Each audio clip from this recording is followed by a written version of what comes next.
Hello, my name is John, and today we'll be reading Leadership Malpractice. John Conyers' Resignation is 50 Years Too Late by Larry Elder on Townhall, posted December 7, 2017. Larry Elder is a best-selling author and radio talk show host. To find out more about Larry Elder or become an Eldorado, visit LarryElder.com.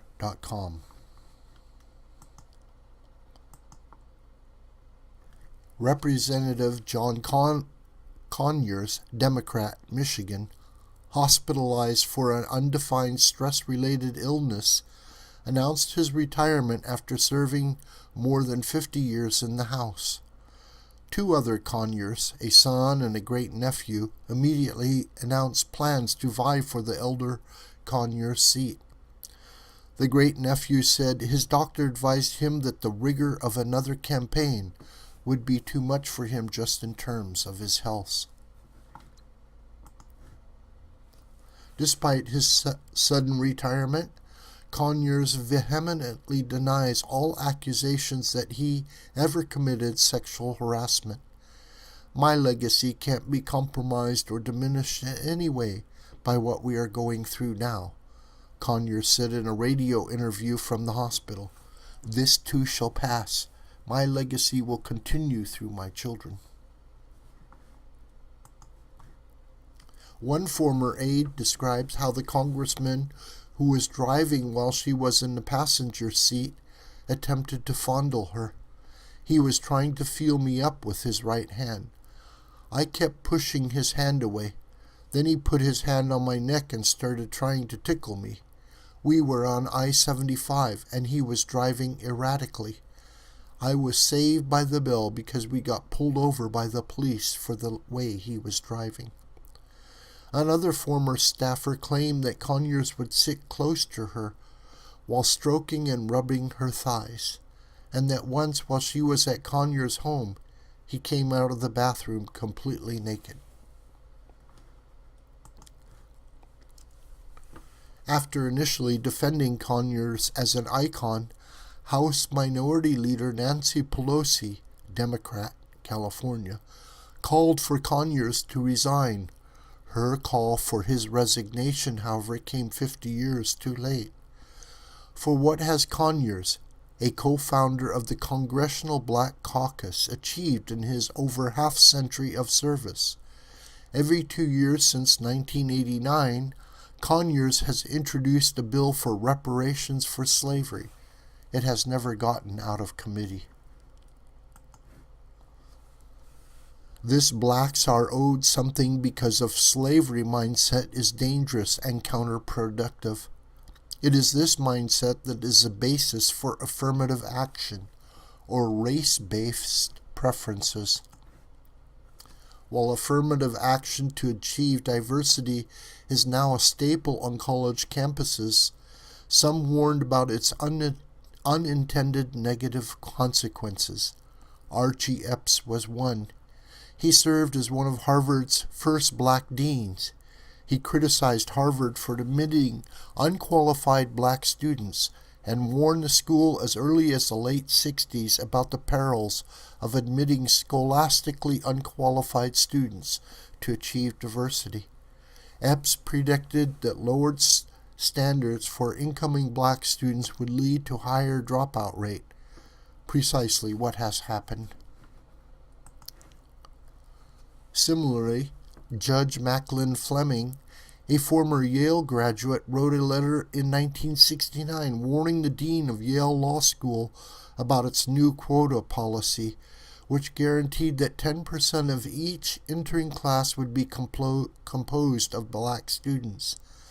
Fleming predicted that minority groups that outperform relative to blacks, such as Asian Americans, would be penalized in favor of less qualified minorities. He predicted that those admitted with lower standards would struggle academically. The students, Fleming predicted, would make demands for watered-down courses or would accuse racist professors of giving them poor grades. All of this, he argued, would create a supposition that minorities are not as competent as non-minorities. Their degrees would be viewed with suspicion. Conyers supports race-based preferences, yet in 2000 the Detroit News evaluated the affirmative action programs of 7 colleges and universities in Michigan.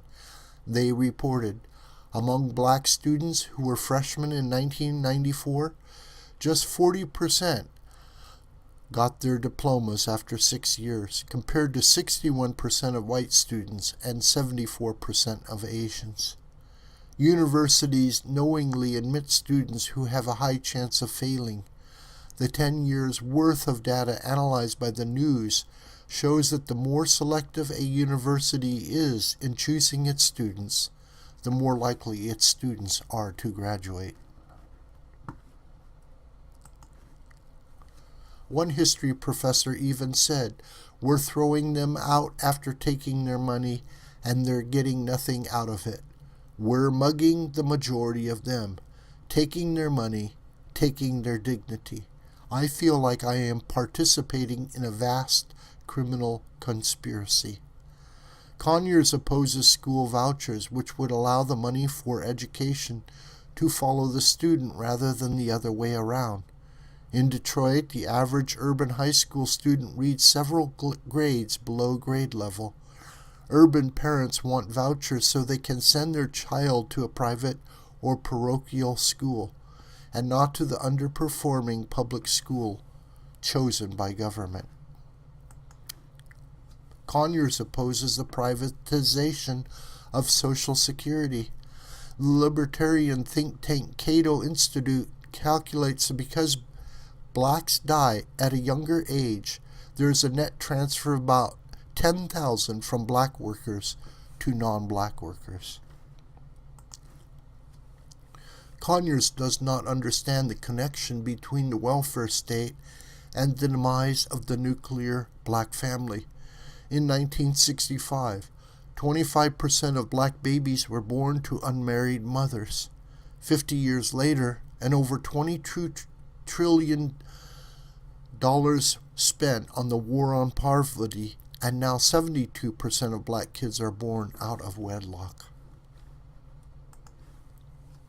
Conyers' indifference about open borders allows unskilled illegal workers to compete for urban jobs and puts downward pressures on wages. It's long past time for Conyers to pack up his race cards and call it a career. This video is a production of the School of the White Crane. My name is John Brooker, and you can communicate with me through commentary on this video or through my Gmail listed here. Please share this video with family and friends and on social media. May God richly bless you.